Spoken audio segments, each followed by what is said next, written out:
ఇదిగో బాబు, 2 గుడ్ల ఆమ్లెట్ అంటే ఎలా పడితే అలా కాదు, నేను చెప్తాను అలానే చెయ్యాలి. ఇప్పుడు ఒక టమాటా తీసుకో. ఓయ్, ముందే చెప్తున్నాను, సగం టమాటాను మాత్రమే వేయాలి. ఒక పచ్చిమిరపకాయ తీసుకో. తీసుకున్నావా? దాన్ని నిలువుగా కాకుండా గుండ్రంగా కట్ చేయి, కానీ చిన్నగా. ఇప్పుడు ఒక ఉల్లిపాయ తీసుకొని సన్నగా తరుగు. అయిపోయిందా? ఇప్పుడు ఇవన్నీ తీసుకొని ఒక గిన్నెలో వేయి. వేసావా? ఇప్పుడు 2 గుడ్లు కొట్టు. ఇదిగో ఇప్పుడే చెప్తున్నాను, అందులో పెంకు పడిందో అయిపోయావే. కొంచెం ఉప్పు, కొంచెం కారం వేసి బాగా కలుపు.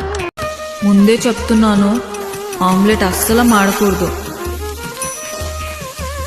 చాలా జాగ్రత్తగా వేసి తీసుకురా, సరేనా?